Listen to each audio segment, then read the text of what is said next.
오늘 본문은 다윗이 사무엘로부터 기름 부음 받는 장면을 묘사하고 있습니다. 하나님의 명령에 불순종하여 자기 체면만 세우는 사울 왕을 하나님께서는 저버리시고 이제 새로운 왕을 세우기 위해서 사무엘 보고 베들레헴에 가서 이새라는 사람을 청하라고 하셨습니다. 사무엘은 이새에게 가는 것을 두려워했습니다. 왜냐하면 사울이 이 사실을 알면 죽이려고 할 것이기 때문이었습니다. 하나님은 사무엘에게 지혜를 주셔서 암소 한 마리를 끌고 가 제사 드리러 왔다라고 하면 된다라고 알려주셨습니다. 그래서 사무엘은 이새에게 가서 그 성 장로들과 함께 그 이새의 아들들을 소집하였습니다. 이윽고 그의 아들들이 다 모였습니다. 첫 번째 이새의 아들인 엘리압이 사무엘 앞으로 나왔습니다. 사무엘은 그를 보자 와, 역시 하나님의 선택하신 사람은 다르구나, 이렇게 감탄을 하면서 그에게 기름을 붓고 싶었습니다. 그러나 그때 하나님께서 말씀하셨죠. 외모로 사람을 판단하지 말아라. 인간은 겉모습을 보지만 하나님은 마음의 중심을 보신다. 저는 이 대목을 보면서 당시 사람들은 왕의 외모를 무척이나 중요하게 생각했던 것 같습니다. 기골이 장대하고 장수 같은 사람이어야 전쟁터에서도 승리할 수 있고 또 백성들이 잘 따를 수 있기 때문이 아니었나 생각을 하게 됩니다. 사무엘은 하나님의 말씀을 듣고 정신을 차리고 두 번째 아들을 보았습니다. 두 번째도 첫째와 같이 외모는 수려했으나 하나님께서는 침묵하셨습니다. 그리고 셋째, 넷째, 이새가 데려온 7명의 아들들을 다 심사했지만 하나님께서는 침묵하셨습니다.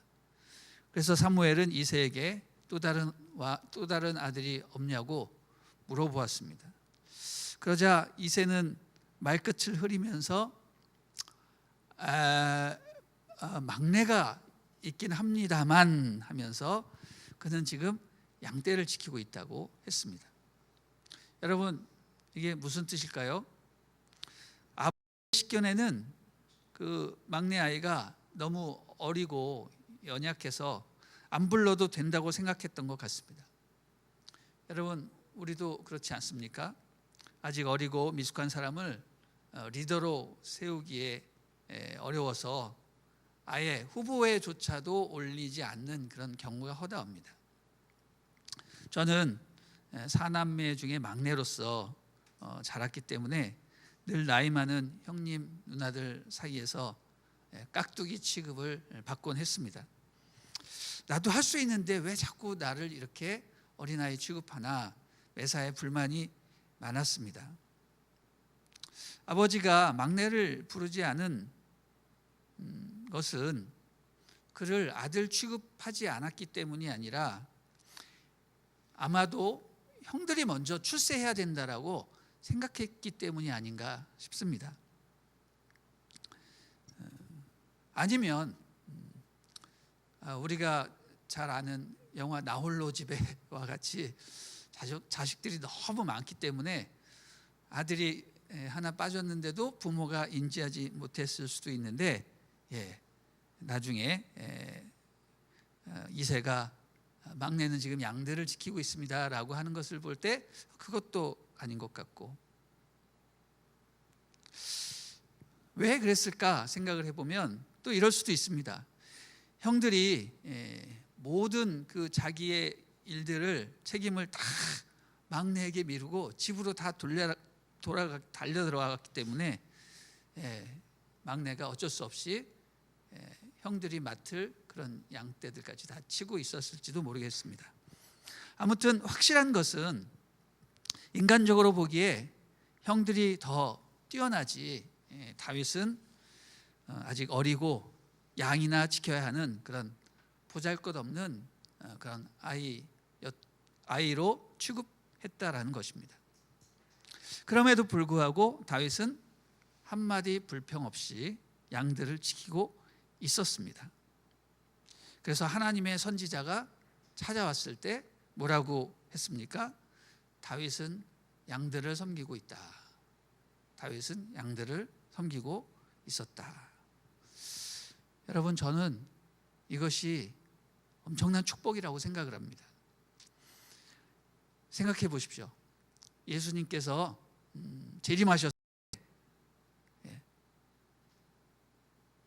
개 어딨냐라고 물어봤을 때 사람들이 그 사람은 지금 순모임에서 양떼들을 돌보고 있었습니다. 여러분, 이런 말을 들으면 예수님이 얼마나 기뻐하실까요? 그가 지금 어디 있느냐? 순모임에서 양떼들을 돌보고 있습니다. 순장으로서 섬기고 있었습니다. 저는 이런 것과 같은 것이라고 생각이 됩니다. 사랑하는 여러분, 저는 여러분이 사람들 보기에는 어떻게 보잘것없어 보여도 하나님 앞에서 자기가 맡은 일에 최선을 다하는 그런 사람이 되기를 주님의 이름으로 축복합니다. 아멘. 7절 말씀 보면 7절 말씀에 겉모습이나 키를 보지 마라. 나는 그를 이미 버렸다. 내가 보는 것은 사람이 보는 것과 다르다. 사람은 겉모습을 보지만 여호와는 마음의 중심을 보신다고 했습니다. 외모를 보지 않으시고 중심을 보신다고 했습니다. 그런 의미에서 우리가 남들보다 약간 못생긴 것이 얼마나 축복인지 모릅니다. 남들보다 약간 학벌도 딸리고 스펙도 부족하고 부모 덕을 못 본 것이 얼마나 감사합니까? 왜 감사하냐고요? 그렇기 때문에 우리가 외형적으로 기댈 것도 없고 자기 가진 것에 의존하지 않고 오직 하나님만 바라볼 수 있는 것입니다. 여러분, 천국은 누구의 것이라고 했습니까? 심령이 가난한 자의 것이라고 했습니다. 자기의 연약함과 실패를 경험하고 인정하는 자에게 하나님의 은혜가 임하는 것입니다. 여러분의 코가 조금만 더 높았더라면 아마 이 자리에 계시지 않았을 것입니다. 세상에 잘 나가고 걱정 없고 빵빵한 학력에 근심 걱정 없는 사람은 결코 새벽 예배 나오지 않습니다. 새벽 예배 나오는 사람은 뭔가 의미가 있는 것입니다. 하나님 앞에 부르짖고 결단한 사람만이 나오는 예배가 바로 새벽 예배입니다. 여러분이 조금 힘들고 어렵고 모자라고 연약하며 마음이 가난했기 때문에 하나님을 더 간절히 사모하고 의지하게 되는 것입니다. 그러므로 우리는 무엇을 자랑해야 됩니까? 나의 잘됨, 나의 강함을 자랑하는 것이 아니라 나의 약점을 자랑해야 됩니다. 그러므로 인해서 하나님의 강하심이 나타나면 그것이야말로 은혜요 축복이라는 것이죠. 성도 여러분, 너무 외모에만 치중하지 마십시오.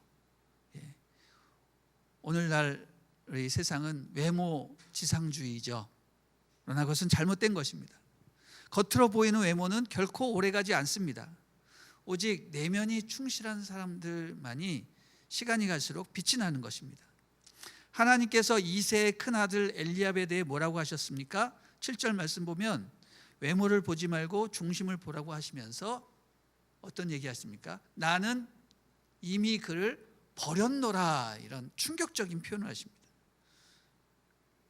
나는 이미 그를 버렸노라. 여러분, 외모만 출중하고 능력만 있으면 뭐합니까? 하나님으로부터 버림바 되었는데 아마 그는 자기의 출중한 외모와 능력을 너무 믿고 교만한 나머지 하나님을 버리고 자기만 신뢰했던 것 같습니다. 그렇게 되면 어떻게 됩니까? 판단력이 흐려집니다. 점점 어리석은 자가 되는 것입니다. 나중에 우리가 또 보겠지만 다윗이 전쟁터에 가서 적장 골리앗과 상대해야 할 아주 중차대한 그런 시기에 갑자기 이 큰형 엘리압이 나타나서 다윗에게 뭐라고 꾸짖습니다. 뭐라고 합니까? 이렇게 얘기합니다. 너가 지금이 어느 때인데 여기에 와서 어른들이 전쟁하는 것에 끼어들려 하느냐? 너가 지금 전쟁 구경하러 왔느냐? 이런 얘기를 합니다. 여러분, 그 전반적인 그 영적 분위기에서 갑자기 그냥 엘리압이 나타나서 이런 얘기를 한다는 것은 거의 하나님의 일을 하는데 정말 찬물을 끼얹는, 정말 사탄의 심부름이나 하는 그런 역할을 하는 것과도 같은 것입니다. 여러분, 외모만 중시하면, 세상적인 사고방식을 갖고 있으면 이처럼 알맹이가 빠져버린, 아니 알곡을 핍박하는 그런 사람이 될 수 있는 것입니다. 그러므로 우리는 항상 생각해야 됩니다. 우리는 외면이 아닌 내면을, 육체가 아닌 영혼을, 그리고 사람이 아닌 하나님을 추구하고 의지해야 된다. 이 사실을 꼭 기억해야 됩니다. 다윗은 사무엘이 왕으로 기름 붓기 위해 왔을 때 양을 지키고 있다고 했습니다. 저는 큐티하면서 이 말이 계속 마음에 남습니다. 주께서 오셨을 때 우리가 현장에서 자신의 일을 묵묵하게 감당하고 있으면 복이 있는 것입니다. 아까도 말씀드렸듯이 예수님께서 재림하셨을 때 순장은 순장 역할을, 순모는 순모 역할을, 권찰은 권찰의 역할을 묵묵히 감당하고 있을 때 그 사람은 복이 임하는 것입니다. 여러분, 다윗이 양을 지키고 있었다고 했는데 양을 지키고 있었다라는 말이 무슨 뜻일까요? 다윗은 양을 치면서 무엇을 했을까요? 흔히 목동이라고 하면 양들이 풀을 뜯는 동안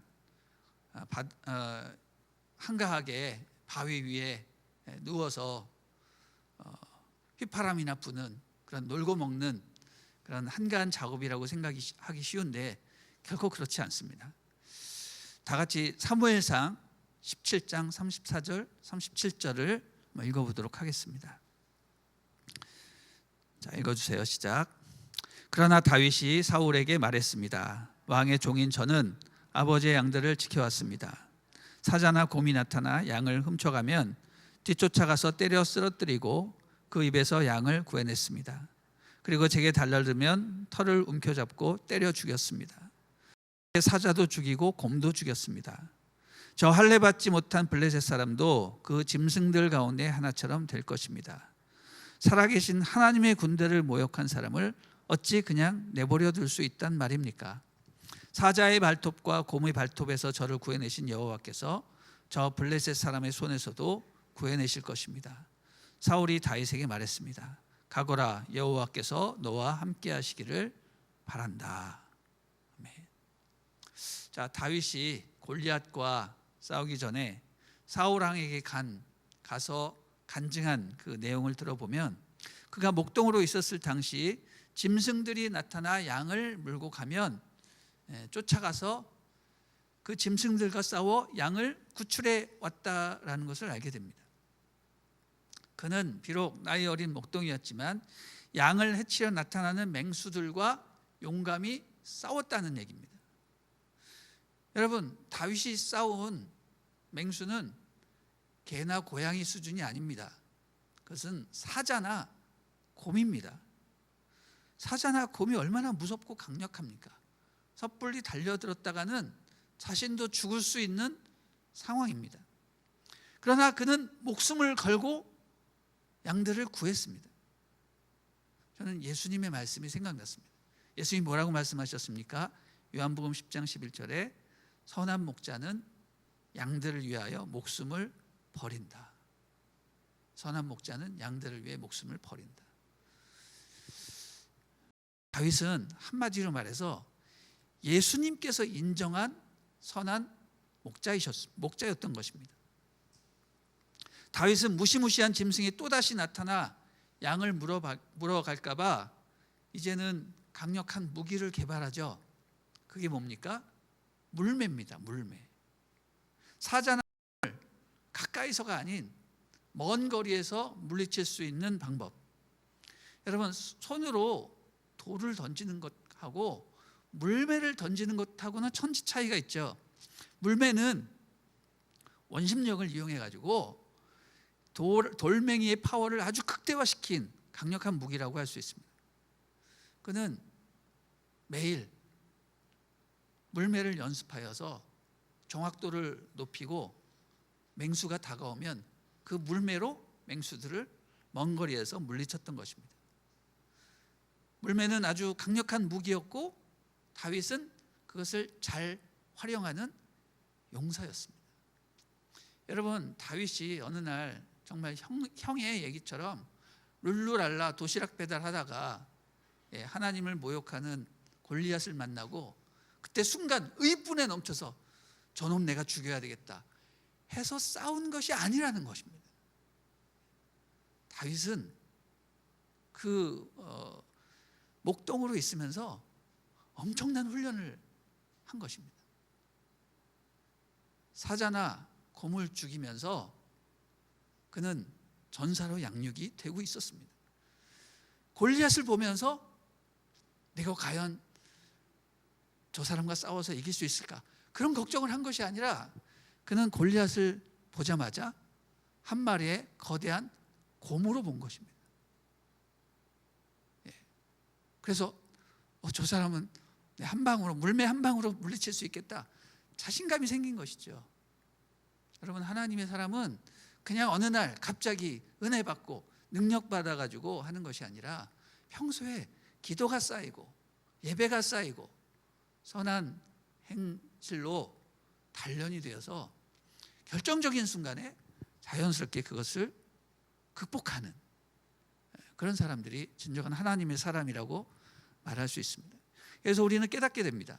다윗은 어린아이가 아니었다. 다윗은 용감한 전사였다. 자, 그는 또 누구인가? 그는 노래하는 시인이었습니다. 그의 수금 실력은 탁월했고 노래했고 또 시를 지었습니다. 그의 아름다운 노래를 듣는 사람은 눈물이 날 정도로 감동을 했고 또 어떤 경우에는 마음의 병까지 치료되었습니다. 여러분, 마음의 병이란 감정이 메말라서 생기는 병이거든요. 감동받고 눈물을 많이 흘리면 그 마음의 병은 치료되기 마련입니다. 이런 놀라운 재능은 도대체 어떻게 생겼을까? 그냥 바위 위에서 흥얼흥얼 노래하다가 가수가 되었는가? 절대로 아닙니다.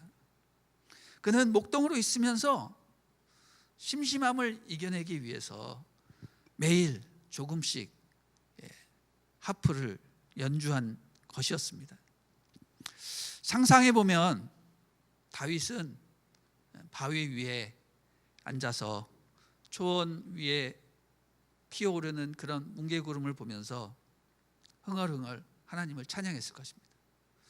하나님을 찬양하면 감동이 되고 때론 눈물도 흘리고 정말 격앙되게 하나님 앞에 소리내어 부르짖기도 하고, 그러면서 그때 그 마음으로 작곡한 노래가 바로 오늘날 우리가 보는 시편의 주옥 같은 노래들의 일부였을 것입니다. 그는 목동으로 있으면서 하나님을 노래하고 찬양하고 또 작곡하고 하나님께 기도하는 탁월한 예배자가 됐다라는 것이죠. 그의 이런 감각이 나중에 이스라엘을 통일해서 왕이 되었을 때 제일 먼저 한 것이 바로 하나님의 성전에서 예배하는 예배자들을 키웠다라는 것이죠. 성가대를 처음 만들고 모든 오늘날 성전 예식에 사용되는 모든 예식을 다 다윗이 시작을 하게 된 것이죠. 그는 목동으로 있으면서 정말 천재적인 예배의 영성을 구축하고 있었던 겁니다. 그래서 우리는 또 깨닫죠. 다윗은 누구인가? 훌륭한 예배자였다. 여러분, 너무너무 멋진 것입니다. 다윗의 삶을 보면 정말 너무너무 멋있다라는 생각을 하게 됩니다. 다윗은 누구인가? 한마디로 표현하면 시인이며 전사였다. 시인과 전사, 여러분, 이 시인과 전사라는 개념은요 서로 좀 어울리지 않는 것이죠. 너무너무 상반된 개념인데 이 모든 것이 다 균형 있게 자리 잡으면서 완벽한 하나님의 사람으로 서 있는 것입니다. 너무너무 섬세하고 아름답고 감동적인 정서로 찬양하는 사람이 강력하게 싸우고 분투하는 그런 기도자의 모습. 여러분, 이게 진짜 예배자의 모습이라고 생각이 됩니다. 예배에는요 이 두 가지가 동시에 들어 있습니다. 시인과 전사의 모습. 하나님을 찬양할 때는 정말 섬세하고 감성적이었다가 이제 영적 전투를 할 때는 정말 강력하고 이성적이고 막 싸우고 부르짖고 분투하고 기도하는 것입니다. 한마디로 영성과 야성을 겸비한 사람. 이런 찬양 인도자가 우리 남양주원들께서 나왔으면 좋겠고, 또 이런 설교자, 이런 모든 성도들이 나왔으면 좋겠다는 생각을 하게 됩니다. 저는 여러분이 다윗처럼 영적으로 시인과 전사가 되기를 축복합니다. 어떻게 될 수 있을까요? 매일매일의 삶 속에 여러분이 이 두 가지를 연습하는 겁니다. 기도 많이 하십시오.